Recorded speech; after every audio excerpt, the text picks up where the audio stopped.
8장 1절 봅니다.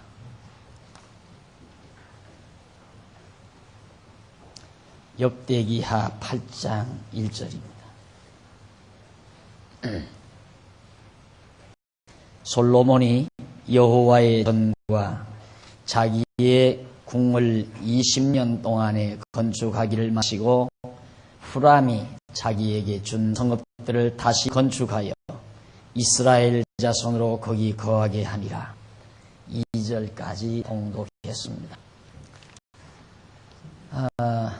솔로몬 왕의 번영 장면에서 우리는 그가 성전 건축을 준비하고 그 준비에 따라 성전 건축이 완공됨과 더불어 하나님 앞에 찬송과 기도를 드리고 또 하나님께로부터 놀라운 기도에 대한 응답과 약속을 받는 그런 내용을 지난 시간까지 살펴봤습니다. 이제 하나님께서 솔로몬에게 언약하시고 그 기도를 들어주셨기 때문에 결국 솔로몬의 그 통치 기간에 엄청난 형통한 사실들이 나타나지 않을 수 없었습니다. 그 첫 번째 형통의 사건이 8장 1절로부터 6절까지 나타나는데 솔로몬이 여호와의 전과 자기 궁과 성읍들을 건축하는 내용이 거기 바로 이제 봉독해드린 것처럼 기록이 되어 있습니다. 이것은 물론 거듭 말씀드리지만은 이 같은 솔로몬의 형통함은 솔로몬 자신의 노력에 의한 것이 아니라 하나님의 계획된 섭리에 의해서 된다는 사실, 하나님께서 그로 하여금 성전 왕이 되게 하신다고 언약하신 대로 왕위에 오르게 하셨고 또 그 손들을 통해서 여호와의 전을 건축하신다는 언약대로 여호와의 전을 건축하도록 하셨습니다. 또 솔로몬에게 형통함을 주신다는 언약의 말씀대로 이제 또 솔로몬에게 형통함을 주는 장면이 8장에 지금 소개되고 있는 겁니다. 자, 이제 그가 20년 동안 그가 통치 기간이 40년인데 40년 통치 기간 동안의 반절 20년 동안 자기 궁과 여호와의 전을 지었다고 했습니다. 자기 궁을 짓는데 13년을 걸렸고요. 또 자기 여호와의 전을 짓는데도 역시 7년이라는 세월이 걸리게 됐습니다. 그래서 20년 동안 왕궁과 여호와의 전을 건축하는 일을 마치고서 다음 계속해서 후람이 자기에게 준 성읍들이 있습니다. 솔로몬에게 인계해 준 성읍들이 있었는데 그 성읍들도 다시 견고하게 건축함으로 솔로몬 왕국이 점점 강성해지고 형통한 장면들이 지금 소개되고 합니다.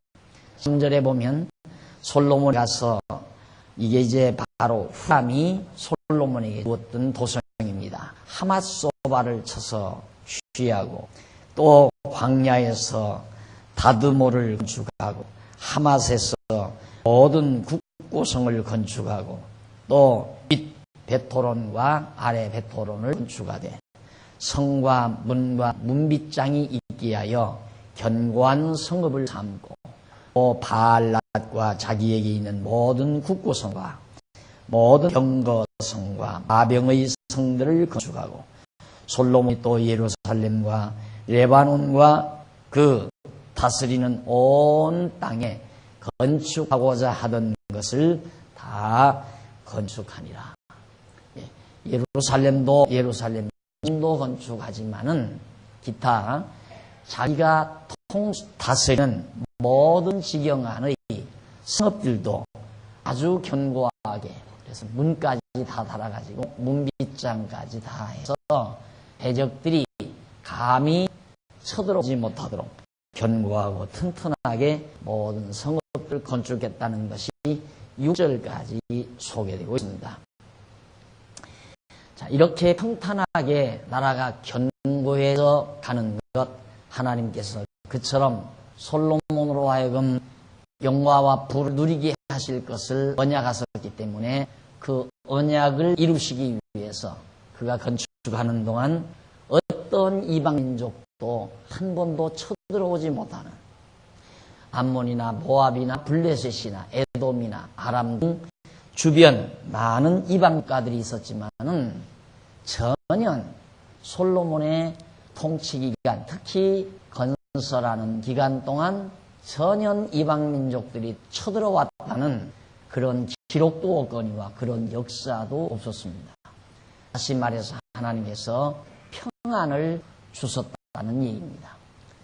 하나님께서 이방 민족들을 흥분시켜가지고 솔로몬 왕국을 쳐들어가게 하면 전쟁하는데 언제 성읍을 건축하겠습니까? 평안이라는 것은 하나님이 지켜주셔야 되죠. 모든 주변 나라, 모든 이방 어리석은 왕들의 마음을 하나님께서 부드럽게 하시고 그들에게 사악한 마음을 담아주지 아니하셔야 그들이 솔로몬 왕국에 쳐들어오지 않고 그래서 솔로몬 왕국은 평안을 유지할 수 있게 되어 있습니다. 어느 인간이 평안하게 살기를 원치 아니하는 사람이 누가 있겠습니까? 다 이 따위에 사는 동안 편하게 근심 걱정 없이 그렇게 살고 싶지만은 그것이 내 노력으로 된 게 아니잖아요. 밖으로부터 환란이 나에게 들어오니까 갑자기 집안에 어려운 문제가 생기고 큰 집에 문제가 생기고 시골에 계신 부모님이 병원에 입원을 하게 되고 원치 아니하는 일들이 일어나게 되면 가정이 편안함을 상실하게 되고 근심 걱정이 찾아오게 돼 있다는 얘기다. 그런데 어떻게 솔로몬이 40년 동안 나라를 다스리는 동안 그처럼 근심 걱정 공포 없이 전쟁 한번 일어나는 일 없이 이렇게 평온할 수가 있었겠는가? 그건 하나님께서 모든 주변 나라들을 지켜주셨기 때문에 그렇다는 얘기입니다. 따라서 평안이라고 하는 것은, 평강이라고 하는 것은 역시 무엇이나 마찬가지지만 하나님의 선물이다. 그래서 솔로몬이란 말이, 샬롬이란 말이 평강이라는 뜻이라고 그랬죠. 예루살렘 하는 것은 평강의 도시인 말이거든요. 그러니까 솔로몬 이 말이 살렘이라는 말에 어근에서 온 거란 말입니다. 이게 솔로몬의 이름을 평강이라고 지은 거예요. 왜? 하나님께서 솔로몬 성전에 편안함을 빌 것을 언약하셨고 그걸 잊지 않게 하려고 이름까지라도 평강이라고 이름을 지은 겁니다. 그런데 정말 하나님께서 이처럼 편안함을 주신다 이 말이에요. 주변 국가에서 예를 들어서 저 이스라엘 나라 솔로몬이라는 왕이 단단히 성을 쌓는다더라. 이 소식을 왜 주변 국가들이 몰랐겠습니까? 야, 큰일 났다. 저처럼 국고성을 짓고 또 마병들을 누릴 수 있는 그런 모든 도성들을 만들고 병거성과 마병의 성들을 건축한다더라. 이런 소문을 들었을 때 그냥 놓아서는 우리가 위협을 당한다. 우리 연합에서 솔로몬 왕국을 치자하고 얼마든지 들어올 수도 있는 거죠. 그런데도 전혀 그런 전쟁의 기미 없이 편안함을 하나님께서 40년 동안 솔로몬 왕국에 허락해 주셨다는 말입니다. 그것은 하나님의 정하신 뜻에 따라서 그렇게 이루어진 겁니다. 오늘 우리는 사실 불안한 우리 국제 정세 또 국내 정세 상황 속에서도 6.25 동란 이후 50여 년간 큰 전쟁 없이 전쟁의 공포는 있었지만 항상 불안한 상태에는 있었지만은 크게 국난 없이 50여 년 동안 하나님께서 이 나라를 지켜주셨습니다. 그 지켜주는 동안 그래도 한국교회가 이처럼 많이 성장을 했는데 그것이 꼭 긍정적인 것이라기보다는 어쨌든 하나님께서 이 나라에 50여 년 동안 편안함을 주셔서 한국교회가 정말 어려움 없는 가운데서 이처럼 1200만이 있는 대단한 그런 규모로 성장을 했다고 많은 교계 지도자들은 자부하고 있습니다. 이런 모두들도 하나님의 경륜과 섭리가 있는 거죠. 그래서 저는 가끔 그런 얘기를 해요. 한국교회는 모종판이다. 모종판. 벼 농사를 지을 때 모자리라고 있어요. 씨앗을 빼서 모를 길러가지고 그걸 이제 모내기 기계에다가 싣고 다니면서 이제 다 모내기를 하죠.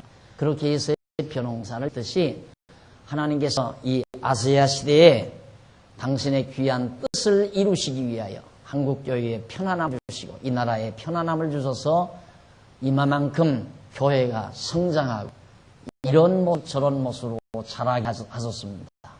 그런 이유가 어디 있겠는가? 바로 하나님의 정하신 뜻을 이루시기 위한 하나님의 경륜 속에서 그렇게 해 주셨다고 생각을 합니다. 사실 이북은 지금까지 계속 전쟁하려는 일념만을 가지고 50년 동안 살아온 백성들, 동족들입니다. 호시탐탐 기회만 있으면 남침을 감행하려고 노력하던 동족들이었는데 급기야는 요즘으로 보아서는 전쟁을 포기하고 있잖아요. 전쟁을 포기하고 서로 평화 공존 상태로 나아가자는 그런 최소를 우리에게 보이고 있는 상황 속에서 우리가 살아가는데 이런 것도 모두가 다 하나님의 경륜이라고 생각을 해요. 만약에 지금 정말 남북이 전쟁을 한다고 하면 승자 없죠. 모두가 다 둘 다 패자지. 그동안 건설해놓은 거 다 파괴되고 많은 인명이 살상 초토화되고 과거 우리 전쟁 치러왔지만 서울이 대통령이 됐던 것을 우리 기억하고 있지 않습니까? 하나님께서 이 전쟁도 막아주는 거라고 생각을 합니다. 누가 정치를 잘해서 막아주는 것이 아니라 하나님께서 경륜과 뜻이 있어서 한국 교회를 보호하고 당신의 정하신 뜻을 이끌어가기 위해서 이처럼 평안함을 주시는 거라는 것을 다시 한번 생각해 보게 됩니다. 하나님께서 솔로몬에게 평안함을 주신 것은 당신의 뜻을 이루기 위해서 주신 거라고 하죠. 그래서 솔로몬 왕국은 하루가 다르게 번창하고 강성해진 모습을 계속해서 볼 수가 있습니다. 8장 7절로 10절에 보아도 가나안 잔민들은 역군을 삼고 백성들은 장관을 삼아서 정말 건설 사업에 살을 가하게 된 겁니다. 거기 8절에 보면 이스라엘이 아닌 헷 족속과 아우리 족속과 브리 족속과 히위 족속, 여부스 족속은 남아있는 자 곧 이스라엘 자손이 다 멸하지 못하였으므로 그 땅에 남아있는 그 자손들을 솔로몬이 역군을 삼아 오늘날까지 이르렀으되 오직 이스라엘 자손은 솔로몬이 노예를 삼아 일을 시키지 아니하였으니 이는 군사와 장관의 두목과 그 병거와 마병의 장관이 됩니다. 솔로몬 왕의 공장을 감독하는 자가 250인이라 저희가 백성을 다스렸더라. 솔로몬 왕이 하는 공장 감독자가 250명. 그러니까 산업도 굉장히 발전해가는 모습을 우리가 여기서도 볼 수가 있습니다. 그런데 이스라엘 백성들은 전부가 지도자가 되고 감독자 지도자가 되고 그리고 가나안 이방 민족들 그들이 다 역군, 실제로 일하는 역군이 위했다.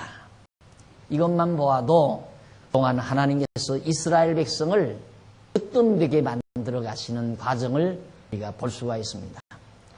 꼬리가 되지 말고 머리가 되게 해달라는 선생님의 기도 모습을 여러분들이 아마 기억할 것입니다.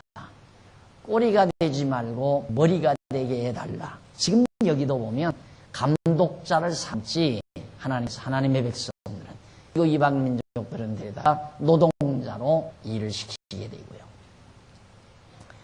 근데 이게 생각이 납니다는 점점 우리나라도 이제는 노동을 하려고 하지 않는 그리고 고급분에 우리나라 국민들이 대부분 다 정말 고등교육 또 전문 교육을 대부분 다 받기 때문에 정말 그런 어떤 공장에 가서 노동하고 그런 머리가 아니라는 얘기죠.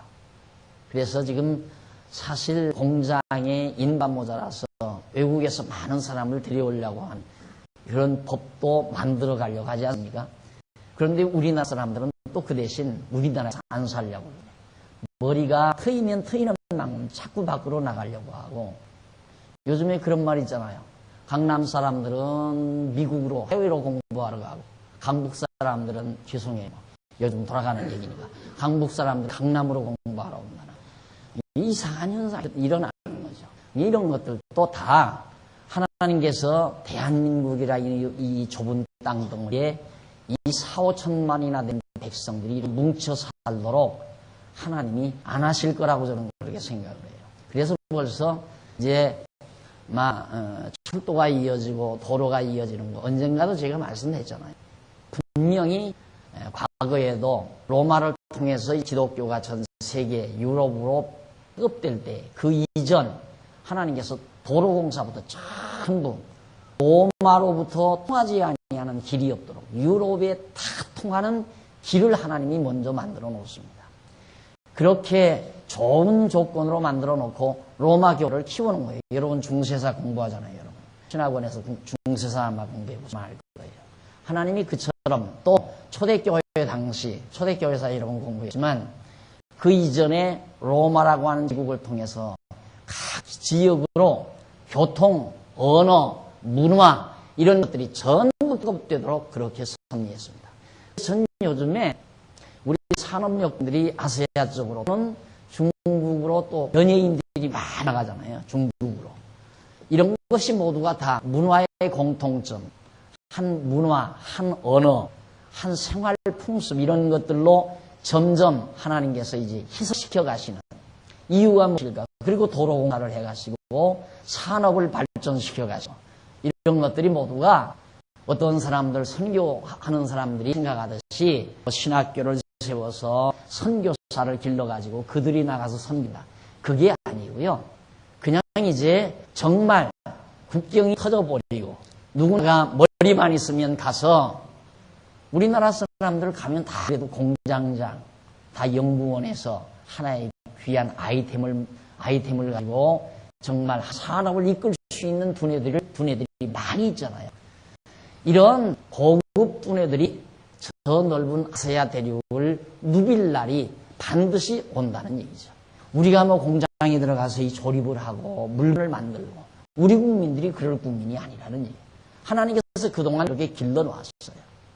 그래서 이런 모두들도 하나님께서 분명히 정하신 뜻, 땅끝까지 이르러 복음이 증거되게 하시려는 하나님의 크신 경륜 속에서 이처럼 이 나라를 50년 동안 평안하게 지켜주신 앞으로도 평안한 사회, 서로가 평화 공존의 사회로 정말 치닫도록 지금 분위기를 하나님께서 이끌어 가신다.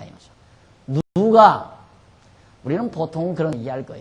혹시 뭐 우리가 정책을 잘 꾸며서 그런다. 물론 표피적으로는 그래요.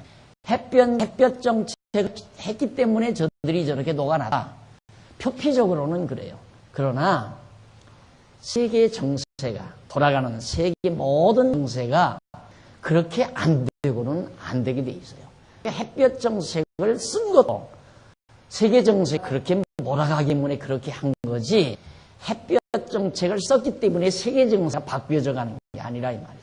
그럼 모든 세계 정세는 누가 주관해 가시는가? 물론 하나님께서 전부 당신의 계획된 역사를 이끌어가기 위해서 다 주관하시고 섭리해 가시는 거죠.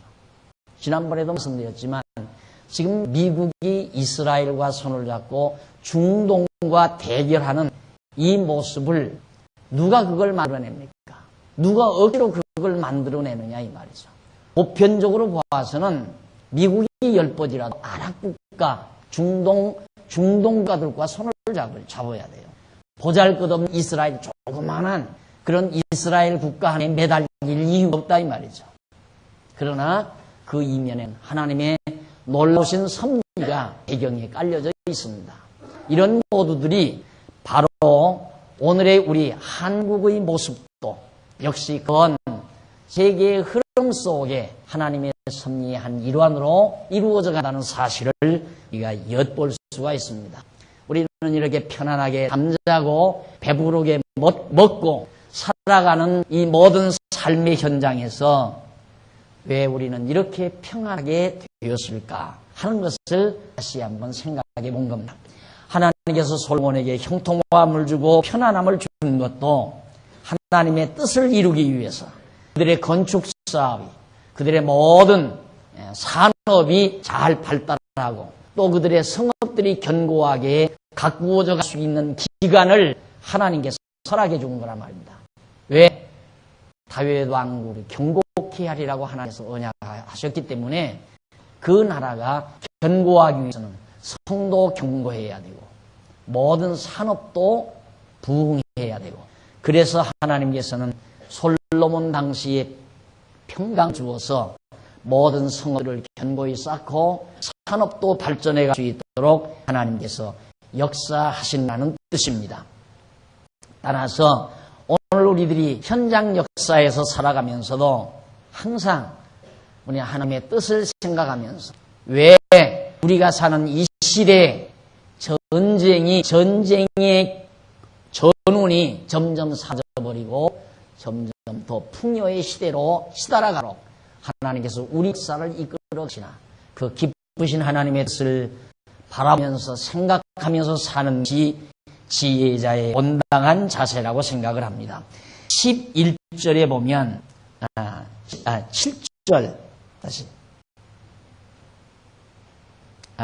11절에 보면 솔로몬이 바로의 딸을 데리고 다윗성에서부터 저희를 위하여 건축한 궁에 이르러 가로되 내 아내가 이스라엘 왕 다윗의 궁에 거하지 못하리니 이는 여호와의 궤가 이른 곳은 다 거룩함이니라 하였다. 자, 여기 이 11절 내용을 꼭 성경 기자가 하나님께서 성경 기자로 하여금 삽입하도록 했던 것 참 놀랍다고 생각을 해요. 왜냐하면 사실 솔로몬은 수치스러운 일이거든요.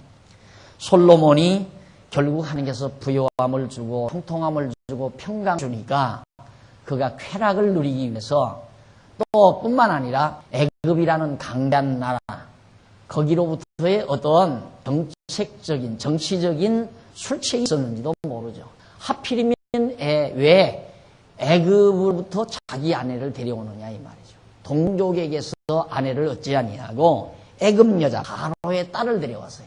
바로는 애굽의 왕입니다. 그러니까 왕의 딸을 자기 아내로 데려다가 사는데 그 자기 왕후니까 당연히 왕궁이 있는 쪽으로 데려가야 되지 않겠어요. 그런데 문제는 거기 여호와의 전이 있으니까 이방 여자를 글로 데릴 수가 없다는 거죠. 그건 범하기가 싫은 거예요. 하나님께서 이방 여자 용납지 않는 걸 알기 때문에 솔로몬이 자기 아내 애굽 여자 바로의 딸을 다윗성으로부터 저를 위하여 건축한 궁에 이르러 가로되 내 아내가 이스라엘 왕 다윗의 궁에는 거할 수가 없다. 이는 여호와의 궤가 바로 그 이른 곳 예루살렘에 있기 때문에 거기서 거하지는 못한다. 그래서 바로의 딸을 위해서 별궁을 또 하나 짓게 되죠. 솔로몬이. 이런 것들이 모두가 다 사실은 하나님 앞에 좀 불손한 일들이거든요.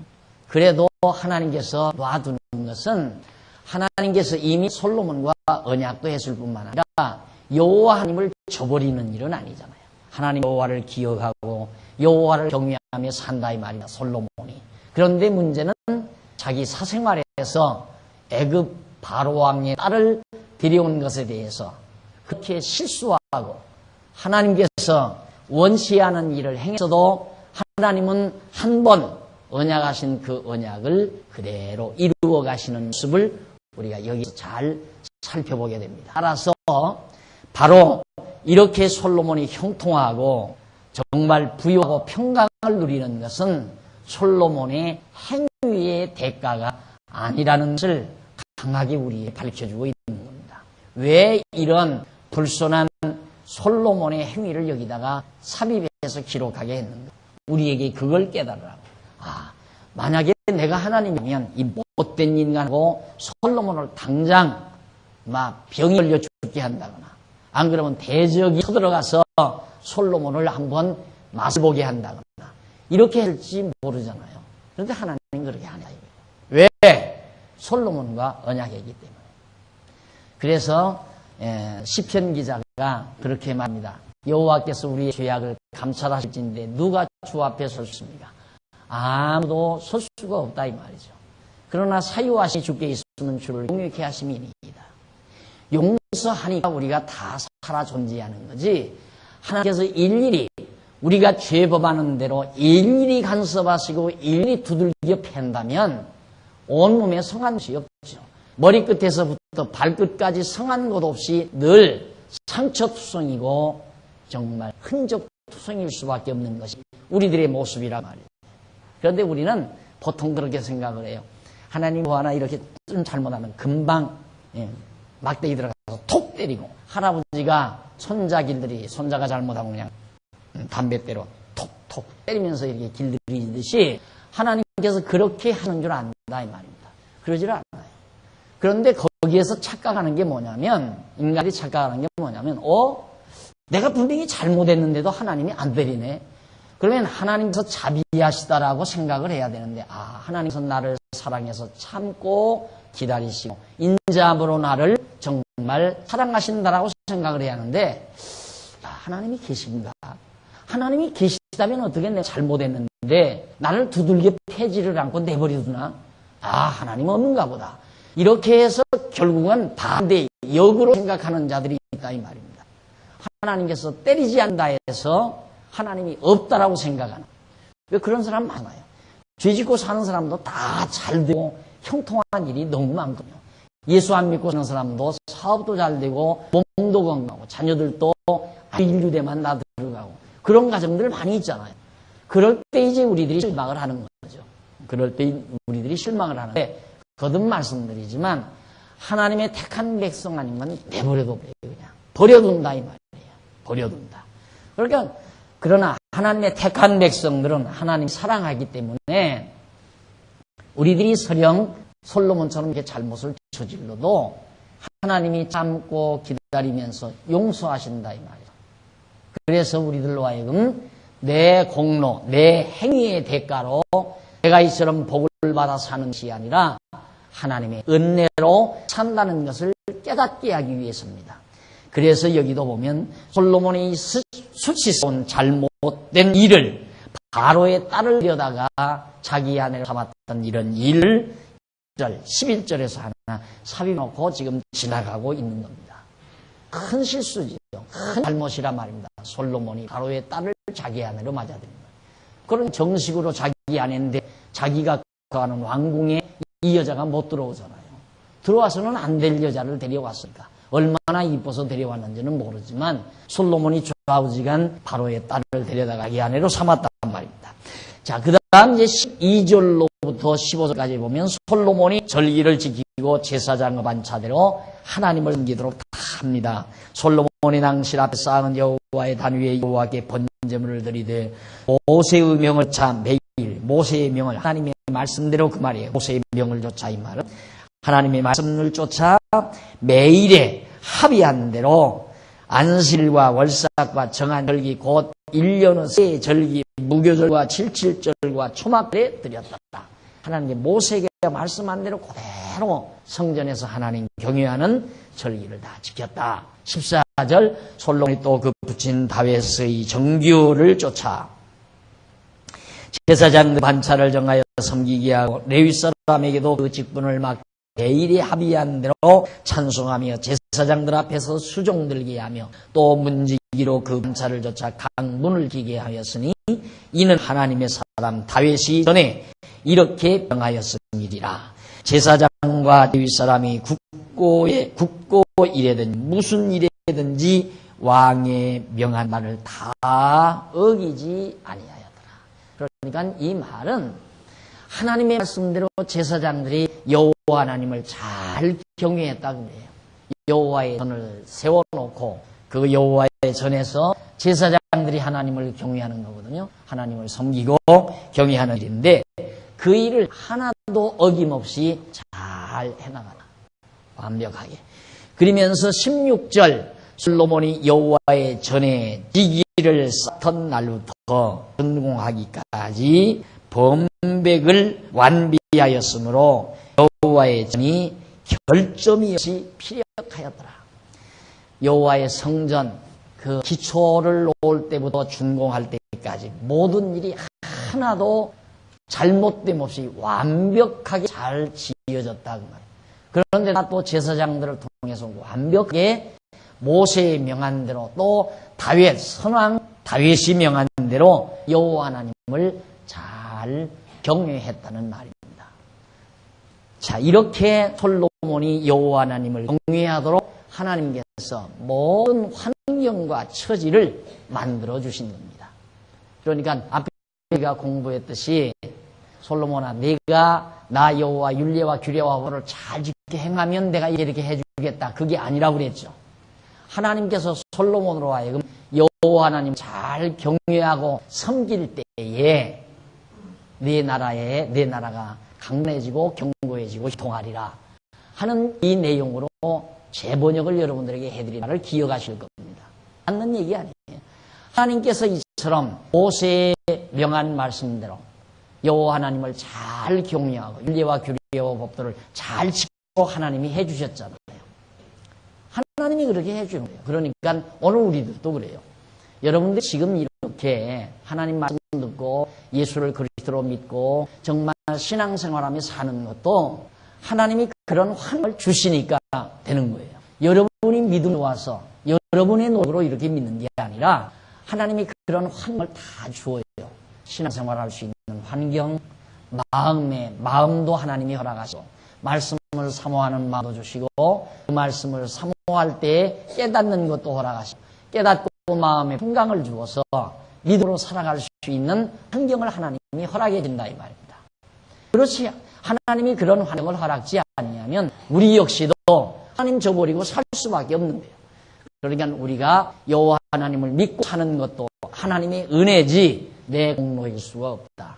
솔로몬도 모세의 율례와 규례와 법도대로 지켜 행하게 된 것도 모두가 하나님이 그렇게 해주신 거란 말입니다. 왜? 그 나라로 하여금 형통하고 강건케 하시기 위해서.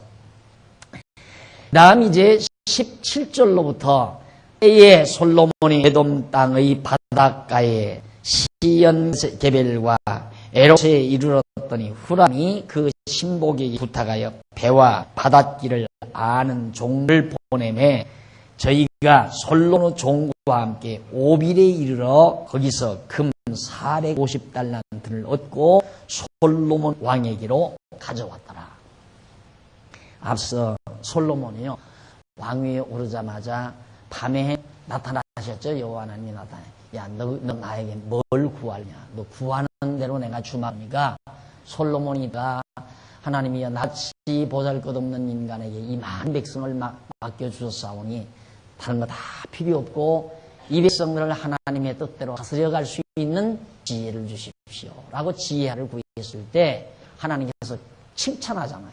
칭찬하면서 네가 가장 것을 구했기 때문에 부도 구하지 아니하고 재물도 구하지 아니하고 장수도 구하지 아니하고 또한 대적들의 멸망도 구하지 아니하고 오직 백성들을 다스릴 수 있는 지혜를 구했으니 지혜는 물론 주거니와 재물과 건강과 대적 다 쳐들어오지 못하도록 하나님이 모든 것도 덤으로 허락해 줄 것을 약속한 바가 있습니다. 지금 들어오잖아요. 황금이 막 들어오잖아요. 황금. 하나님이 들어오게 해주시는 거예요. 여러분 이게 꼭 믿어야 돼요.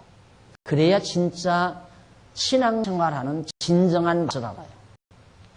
내가 애써 땀 흘려 번다고 해서 돈을 많이 벌어가지고 부자로 사는 게 아니다. 하나님이 재물을 주어야 된다는 사실을 꼭 기억을 하셔야 돼요. 몰아붙이잖아요. 오빌이라는 곳이 금 생산지, 금이 엄청 많은데 거기서 금을 막 실어오잖아요. 황금. 왜? 하나님이 언약하시기 때문에 주기로 약속이 돼 있다 이 말이에요. 그러니까 여러분 오늘 돈이 안 벌리면 오늘은 하나님이 안주고 정하셨구나 하고 편안하게 생각해요. 지금 내 손에 없다고 해서 내 것이 아닌 게 아니에요. 내 손에 없는 것도 내 것인 경우가 있어요. 또 지금 내가 꼭 쥐고 있어도 그것이 내 것이 아닌 경우도 있어요. 믿어지고 그게 믿어져야 돼요. 지금 내 이름 통장에다가 딱 넣어놨다 하더라도 그것이 아닐 수도 있다 이 말이에요. 왜? 하나님께서 날아가게 할 수도 있는 거니까. 다른 사람의 손에 들어가게 할 수도 있는 거니까. 그러나 지금 내 손에 내가 쥔 건 없어요. 그러나 하나님께서 때가 되면 정하신 때가 되면 그것 다시 나한테 들어오도록 하나님이 하실 수도 있다 이 말이에요. 그러니까 내 손에 있다 없다를 가지고 여러분 간이 올라붙었다 내려붙었다 하지 말라고 말이에요. 우리는 꼭 내가 쥐고 있어야만이 내 것인 줄 알아요. 내가 안 쥐고 있는 건 내 것이 아닌 줄로만 안다. 그럼 하나님 믿을 거 없죠. 안 그래요. 그래서 사람들은 이 손에 쥐고 그걸 믿고 살려고 하는 거예요. 하나님이 안 믿어지니까 내 손에 쥔 걸 믿고 살려고. 그건 신앙이 아니죠. 그러니까 내 손에 쥐었어도 하나님이 가져가면 가져가는 거고 내 손에 쥐지 않았어도 하나님이 내게로 가져다 줄 수 있으면 얼마든지 줄 수 있다는 사실. 이걸 늘 기억하고 그걸 기억하면 내 손에 쥐었든지 안 쥐었든지 내 오줌에 지금 들어있든지 안 들어있든지 내 통장에 입금이 돼 있든지 안 돼 있든지에 대한 상황 때문에 그렇게 안절부절하고 살지 말라고 말이에요. 그냥 하나님께서 건강 주신 걸로 기쁘고 즐겁게 생각을 하고 또 하루에 5만 원 벌면 5만 원으로 2만 원을 벌면 2만 원으로 족하게 알고 그저 그날 편안한 마음으로 사는 것이 가장 지혜로운 자라 이 말이에요. 또 하나님께서 내 손에 쥐어주면 이걸 하나님이 어떻게 쓰라고 나한테 쥐어줬나를 생각할 수 있어야죠. 그렇잖아요. 왜 쥐어줬어? 그냥 쥐고 있다가 죽으라고 쥐어준 건 아닐 거 아니에요. 하나님께서 내 손에다 쥐어줬으면 이 돈을 하나님이 어떻게 쓰라고 쥐어줬을까 생각하며 사는 게 지혜자 아니겠어요. 네. 그러니까 쥐고 있든 안 쥐고 있든 크게 여러분들의 생활이나 또 마음의 변화를 가지지 말라는 말이에요. 하나님은 이미 손과의 약속을 지키기 위해서 이처럼 엄청난 양의 금 450달란트를 그만 잔뜩 실어가지고 오빌에서 실어가지고 들어오도록 그렇게 했더라 하는 것이 지금 17절 18절에 나타나 있습니다. 이 말은 뭐냐면 나는 오 하나님께서 언약대로 봐라 내가 언약 황금 실어오게 하지 않느냐 지금 그 말이에요. 하나님의 뜻에 달려있어요. 부자로 살고 가난하게 사는 것 건강하게 살고 연약하게 사는 것 다 하나님의 정하신 뜻에 달려있으니까 여러분 헛심을 쓰고 살지 말라 이 말이에요. 안 되는 일을 힘쓰는 것은 그건 헛수고라고 그러잖아요. 헛수고. 그래서 내가 늘 강조하지만 우리 믿는 성도들은 하나님을 믿는 자는 지금 하나님이 되게 하시는 일 그것이 큰 일이든 작은 일이든 관계없어요. 하나님이 지금 할 수 있는 일을 맡겼잖아요. 적든 크든 간에. 그 일 그냥 열심으로 하고 사는 거예요. 아이고 지금 하는 일은 내가 그런 일이나 하고 살고 있어. 사람들 그러죠. 나는 그런 일이나 하고 살 사람이 아니다. 제가 그 전에 계몽 다닐 때 어느 산골 마을에 갔지만은 그 마을에 서울대를 졸업한 학생 하나가 있죠. 청년 하나가 있더라고요. 근데 서울 나왔다 해서 그 지역에서 완전히 우승단지처럼 유의하는 사람이에요. 근데 아무것도 안 하고 건달해요. 내가 서울대 나왔는데 모내기 하겠느냐. 나는 모내기는 안 한다. 내가 어떻게 나무찌개 지고 다니느냐. 그래가지고 어떻게 한탕 금방 국회의원이라도 나오든가 안 그러면 뭐 군수라도 나오든가 해야 되겠는데 그게 잘 자기가 안 이루어지니까 날마다 먹고 놀아요. 먹고 그냥 동네 돌아다니면서 먹고 놀더니만 하도 일이 안 되니까 어느 집에 가서 자기 이름을 이렇게 좀 내 이름을 좀 그 장명하는 사람 있죠. 그 사람한테 보여주니까 당신은 이름이 잘못돼가지고 수사하기 글렀다고 그랬다. 이 사람이 그것 때문에 고민이에요. 고민이 들어간 거예요. 하루는 난 잠을 자고 있는데 박 선생님 방금 큰일 났습니다. 학생들이 와서 그래. 왜 그러냐니까 그 사람이 지금 막 자살하려고 면도칼을 갖고 돌아다닌다. 그래서 쫓아나가 봤죠. 쫓아나가 봤더니만 날들을 말려달라는 거죠. 쫓아나갔더니만 이 사람이 그 얘기예요. 그래 나중에 붙들고 자세하게 물어보니까 나는 이름이 틀렸다 이거야. 이름이 어렸을 때 이름을 잘못 지어가지고 나는 출시하기가 틀려가지고 차라리 그 말 딱 들으니까 이 사람이 돌아버린 거예요. 그래 면도칼을 가지고 자기 자식 다 죽이고 자기 아내 죽이고 자기도 죽어버리겠다. 살면 뭐하냐. 그게 얼마나 잘못된 생각인가를 알 수 있잖아요. 지금 모내기 할 수 있도록 단 조그마한 논바닥이라 하나 줬으면 열심히 모자서 농사지어서 처자식하고 같이 먹고 사는 거예요. 성경이 바로 그걸 말하고 있잖아요.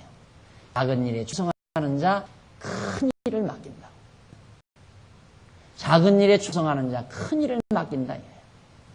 자, 예를 들면 7려전도에 7려전도에 뭐 7자가 좋아서 얼른 부른 거예요. 특별히 지적에 간 거 아닌가. 7려전도에 봉사부장에 내가 봉사부장 내가 이래봬도 2대 출신이라고. 그런데 내가 7려전도에 봉사부장 하게 돼서 회장에도 안 맡긴다. 회장을 시켜도 나는 안 한다. 불쌍한 사람이에요, 그 사람. 불쌍한 사람. 봉사부장, 7려전도의 봉사부장 성실하게 하는 겁니다. 성실하게. 그가 일꾼이 되는 거 아니에요. 성실하게 하는 거 보면 회원들이 총무도 시키고 회장도 시키고 그 사람이 또 그 다음 연합회 가서 연합회 회원도 되고 연합회장도 되고 그러면서 이제 점점 성장해요. 남전도에도 마찬가지죠. 그런 분들이 이제 집사가 되고 그런 분들이 결국에는 장로로 피고되고 장로로 되고 그러는 거지. 시시하게는 그런 일이 나느냐. 작은 일을 안 하는 사람은 누가 큰 일을 맡겨요? 절대 맡길 수가 없죠. 작은 일에 충성하는 자 하나님께서 큰 일을 안 맡긴다고 말이에요. 그러니까 우리 믿는 성도들은 큰 일이든 작은 일이든 하나님께서 맡긴 일, 나에게 구멍가게를 맡겼으면 구멍가게 일 아침부터 일어나서 밤늦게까지 부지런히 장사하라 그 말이에요. 그래야 백화점 사장이 되든가 마켓 슈퍼마켓 사장이 되든가 뭐가 되지. 내가 구멍가게나 하게 돼 있느냐. 어떻게 그냥 누가 탁 집다가 백화점 사장 자리에 턱 안 앉혀주나. 죽는 날까지 사장은 고사하고 온도 못하고 죽어요. 오늘 우리 하나님 앞에서 정말 겸손하게 큰 거 작은 거 따지지 말고 큰 재물 내 욕심대로 안 돼요. 하나님이 들어오게 해야 들어오는 말이에요. 줘야 내 것이 되는 거지. 가져가시면 다 가져게 돼 있어요. 하나님께서 언약대로 솔로몬에게 엄청난 황금을 배시로 들어오게 한 것은 우리들로 하여금 깨닫게 하시려는 거예요. 약속으로 주신다요. 언약대로. 솔로몬에게 하나님께서 언약이기 때문에 내가 이 재물을 가져다 준다 그 말이에요. 그것만 아니에요. 또 들어와요. 9장 넘어가 보면요. 9장 거기서 그래, 네 명성이 높아지게 한다고 그래요. 아주 네 명성이 드러나게 한다. 그 약속대로 솔로몬의 명성이 높아지면서 재물도 늘어나고 형통하게 되죠. 9장 1절 봅시다. 거기 보면 스바 여왕이 솔로몬의 명예를 듣고 와서 어려운 문제로 솔로몬을 시험고자 하여 예루살렘에서 이르니 예루살렘에 이미 수원이 심이 많고 향품과 많은 금과 보석을 약대에 실었더라. 저가 솔로몬에게 나와 자기 마음에 있는 것을 다 마음에 솔로몬이 그 묻는 말을 다 대답하였으니 솔로몬이 음미하여 대답하지 못한 것이 없었더라. 스바 왕이 솔로몬 지혜와 그 건축한 궁과 그 상의 식물과 그 신복들의 좌석과 그 신하들의 시립한 것과 그들의 공복과 술과는 늙과 그들의 공복과 여호와의 전에 올라간 층계를 보고 정신이 현황하여 왕께 고하되 내가 내 나에서 당신의 행위와 당신의 지혜에 대하여 들은 소문이 진실하도다. 내가 그 말들을 믿지 아니하였더니 이제 와서 목도한즉 당신의 지혜가 크다 한 말이 그 절반도 못 되니 당신은 내가 들은 소문보다 진하다. 복되도다 당신의 사람들이 복되도다 당신의 이 신복들이여 항상 당신 앞에서 당신의 지혜를 들음이로다. 당신의 하나님 여호와를 송축할지로다. 하나님 당신이 당신을 기뻐하시고 그 위에 올리사 당신의 하나님 여호와를 위하여 왕이 되게 하셨도다. 당신의 하나님 이스라엘을 사랑하사 영원히 건국케 하시려고 당신을 세워 저희 왕을 삼아 공과 의를 행하게 하셨도다. 자, 스바 여왕이 지금 1절로 6절까지 보면 죄송합니다. 1절로 12절까지 다 안 읽었는데요. 그 중간까지 읽었는데 스바 여왕이 솔로몬 왕을 방문하고 자기 나라로 다시 돌아가는 내용이에요. 근데 스바 지금 에티오피아 있죠? 스바라는 나라가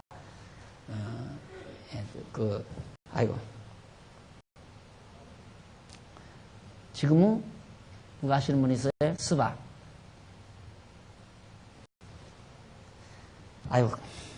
에티오피아가 아니고, 죄송합니다. 조금 전 기억했는데, 에티오피아라는 말을 하니까 사라져버리고 말았어요. 기억난 말씀드릴게요. 스바 여왕이 이제 솔로몬의 소문을 들었어요. 지혜가 굉장하다더라. 그러니까 지혜가 있으면 얼마나 지혜가 있을까 하고 이 여자 여왕이 그래도 선물을 가기 싫고 가서 한번 시험을 해봐야 되겠다. 스바 여왕이 이제 솔로몬 왕을 시험하기 위해서 선물을 가지고 갔어요. 가는데 보니까 예루살렘이 물이 많은 말입니다. 수원이 많고 그래가지고 잔뜩 싣고 갔는데 가서 솔로몬을 만났어요. 만나서 자기가 여러 가지를 물어봤는데 대답 못하는 게 없는 거예요. 다 대답을 하는 거예요. 그러니까 이 여왕이 깜짝 놀랐어요. 놀래가지고 내가 내 고국에서 듣는 말보다 훨씬 나시는 더 지혜롭다 이 말. 반도 못 미친다. 내가 듣던 말에 반도 못 미친다. 그러니까 자기 들은 말은 당신의 지혜에 반도 못 된다. 그러니까 월등하게 당신은 더 지혜롭다 이 말. 그러니까 이 스바 여왕이 완전히 반한 거예요. 솔로몬에게. 야, 지혜롭다. 그리고 솔로몬이 해놓은 걸 보니까 그 궁궐을 지어놓고 그 신하들을 다 이렇게 자리배석에 앉혀놓고 한 걸 보니까 정말 머리가 돌 정도로 황홀했던 거죠. 그래서 정말 스바 여왕이 그 솔로몬을 찬양하기를 뭐라고 찬양하느냐면 거기 보세요. 8절 당신의 하나님 여호와를 송축할지로다. 이상하죠. 스바 여왕이 솔로몬으로 여호와 송축해라 이 말이에요. 언약대로 이루신 여호와를 송축하라.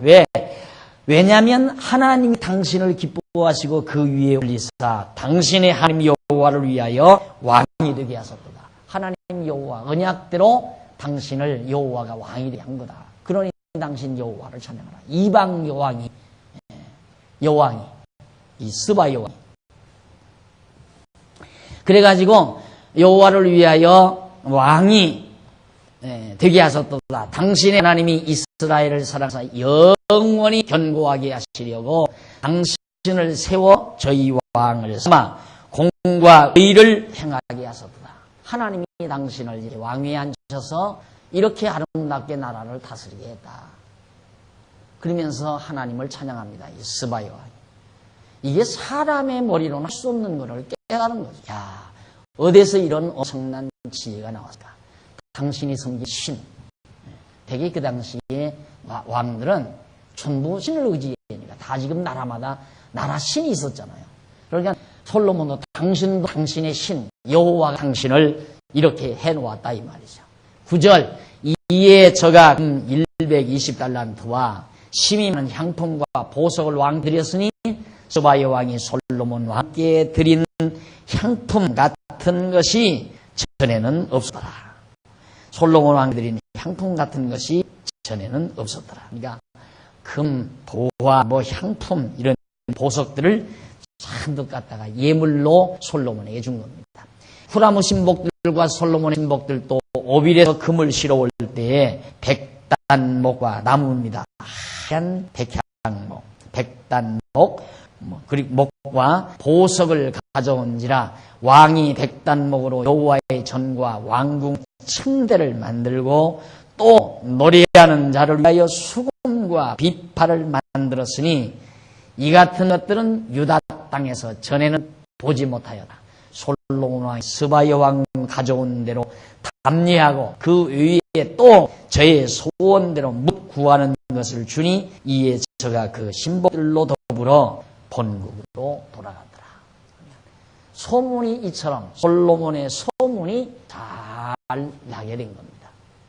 예, 솔로몬이 이처럼 이제 그 이방 나라의 아름다운 소문이 퍼진다는 것은 솔로몬 나라의 형통함을 말하는 거죠. 나라가 형통해질 거를 잘 지금 예고해 주는 겁니다. 좋은 소문 나는 게 참 어렵잖아요.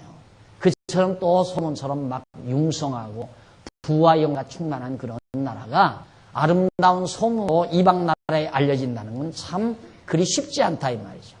이게 다 하나님께서 명성이 높아지게 할 것을 언약한 하나님의 말씀대로 언약도 그의 명성을 높여주었던 것이다. 여러분, 사람이 억지로 자기 스스로 성공해서 자기 스스로 명예를 얻으려고 하면 그 얼마나 고달픕니까? 그 길을 가려다가 결국 중간에서 중도하고 살림 망치고 몸 망치고. 왜? 하려다가 안 되니까. 명예를 얻기 위해서 별일을 다 하다가 못 얻으니까 패배자로서, 아까 제가 그 시골 청년처럼, 서울대 나온 시골 청년처럼 명예를 얻고 성공하려다가 안 되니까 면도칼로 다 죽이고 완전히 돌아가죠. 그렇게 되지는 거 아니겠어요? 그러니까 대물이나 성공하는 것, 명예, 권력 이런 모두가 다 하나님의 주권적 손에 달려 있어요. 억지로 안 돼요. 하나님의 손에 달려 있어서 하나님께서 줄 자에게 주고 안 줄 자에게 안 주는 거란 말입니다. 그러니까 그걸 자꾸 우리 스스로가 주관하려고 하면 어리석다고 말이에요. 그러니까 가장 아름다운 생활이란 뭐냐면 오늘 우리는 모든 주권을 하나님께 내돌리는 말이에요. 모든 주권을. 재물이나 명예나 권력 모든 것 다 하나님의 손에 달려있다. 그럼 나는 뭔가? 하나님께서 살게 하는 대로 그때그때 감사하며 살면 가장 지혜로운 거예요. 하나님께서 살게 하신 모습 그대로 20평짜리 아파트에서 살게 하셨으면 그걸로 족한 줄 알고 살라고 말이에요. 15평 아파트에서 살게 하셨으면 그걸로 족한 줄 알고 살고 30평짜리면 30평으로 족한 줄 알고 그래 살다 보면 하나님께서 40평짜리도 줄 수 있고 50평짜리도 줄 수 있고 또 반대로 50평짜리 주어서 살게 하시다가 30평짜리로 뚫고 주실 수도 있는 거고 20평짜리로 뚫고 줄 수도 있는 거고 이 말이 안 믿어질 거예요. 아, 목사님 내가 벌어서 나는 지금 50평짜리 벌어서 50평짜리가 지금 살고 있습니다. 내 말이 안 믿어질지 뭐예요. 안 믿어지는 사람은 이제 신앙적으로 불운한 사람이죠. 마음이 평안이 없는 사람이에요. 마음이 평안할 수가 없어. 왜? 더 좋은 걸 달리니 더 절대 이루는 것으로 만족할 수가 없어요. 사람이란. 인간의 기본 조건이 뭐냐면 욕망이라는 것이 어느 누구에게나 딱 자리 잡고 있어요. 그 욕망을 커버할 수 있는 힘이 없으면 만족을 하지 못하고 사는 겁니다. 언제나 최상급이래야 돼요. 최고를 점령하면 그럼 만족하가 그 다음 최고 점령하면 미쳐요. 네로 황제가 미쳐서 시가지에 불처질르고 죽어버린 이유가 바로 최고를 점령하고 나니까 나중에는 미쳐버리더라고요. 행복은 그래서 신 앞에서 우리가 경외하는 하나님 앞에서 지금 주어진 이 현상을 지금 주어진 이 현실을 가장 만족하게 생각하고 이것이 하나님께서 지금 나에게 주어진 가장 적당한 환경이라고 생각하고 감사함으로 사는 거예요. 그렇다고 해서 더 나은 환경이 안 오냐? 아니에요. 하나님이 허락하시면 더 나은 환경도 올 수 있어요.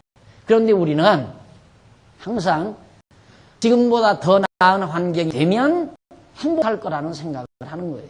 그게 잘못이에요. 지금 행복하다고 생각지를 않고 더 나은 환경이 오면 행복하지만 지금은 불행하다는 얘기죠. 그러니까 심리적으로 분석해 보면 지금 행복하지 못한 사람이 욕망을 더 추구하는 거예요. 왜? 행복하기 위해서. 그래서 욕망의 노예가 더 돼 있다 이 말이에요. 욕망 노예가 되면 될수록 더 불만 더 가중되는 거예요. 실패의식도 강한지고 그런 사람들. 좌절도 더 쉽게 하게 되는 거예요.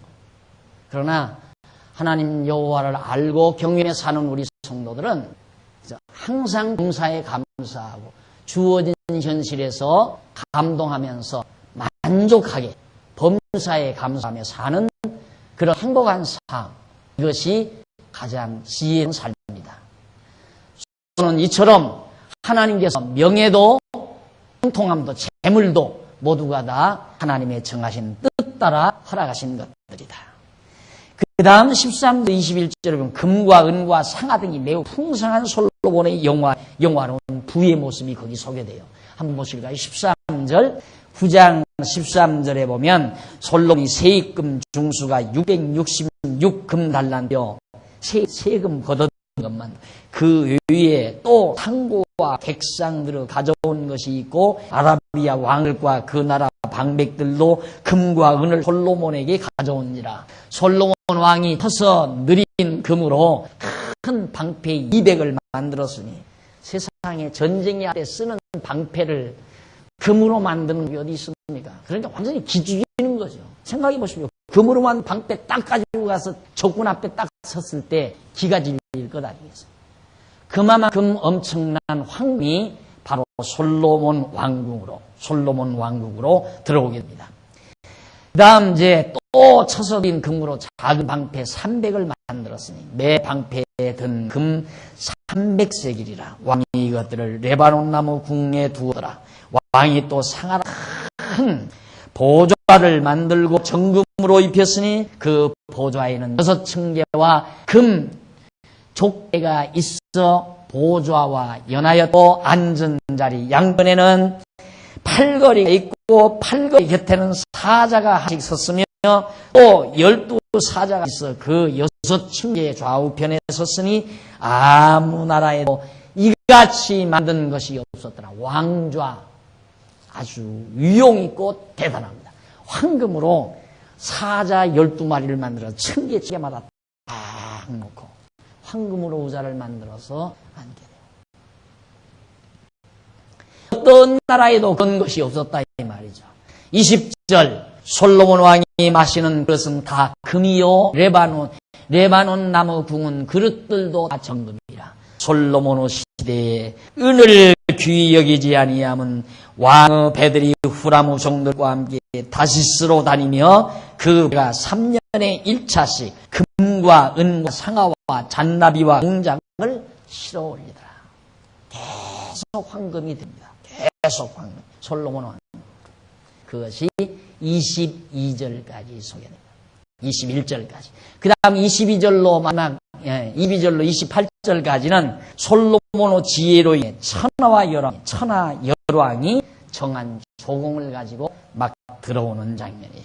다음 시간 여기서부터 22절부터 말씀드리기로 여러분 약속하고 오늘 21절까지 소개해드렸습니다. 그런데 문제는 여기서까지 결론적으로 여러분 들으실 것은 솔로몬이 이처럼 영화롭고 부와 영화를 한껏 누렸는데 결론은 들으셔야 하잖아요. 그렇죠? 결론을 들으셔야 하니까 전도서 12장 마지막 절 부분 한번 보십시다.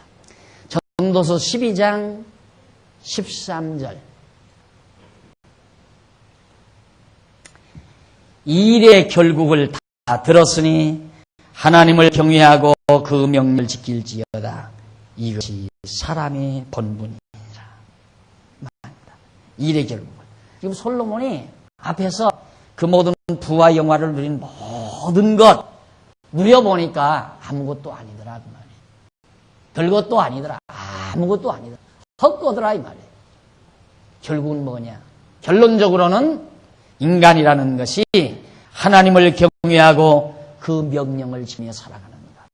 그것이 사람의 본분이라는 사실을 솔로몬이 깨달았다 하는 것을 여러분 의중에 두면서 우리가 하나님 여호와 경외하며 사는 것이 얼마나 아름답고 지혜로운 삶인가를 다시 한번 마음속에 깊이 새김질하시면서 오늘 말씀을 간직하시기 바랍니다. 기도하십시다. 전능하신 하나님 아버지, 하나님께서는 솔로몬에게 약하신 말씀대로 그에게 지혜도 주시고 부도 주시고 영어도 주시고 또 명성도 하나님께서 허락해 주셨습니다. 하나님 아버지, 부와 영화와 권세가 하나님의 손에 있다는 사실을 우리들은 깊이 깨닫고 확인했습니다. 하오니 우리들을 어리석게 살아가지 않게 해주시옵소서. 어리석고 미련하게 살지 않게 해주시옵소서. 모든 걸 거머쥐고 계시는 여호와 하나님을 거역하면서 내 노력과 내 의지로 부와 영화를 쟁취하려는 미련함에서 깨어나게 하시옵소서. 하나님 주었다 가져가시기도 하시고 지금 내게 없지만은 하나님께서 주실 수도 있는 분이심을 깊이 명심하면서 범사에 지금 현재 만족하고 감사하며 사는 슬기로운 종들이 되게 해 주시옵소서. 예수님 이름으로 기도드립니다. 아멘.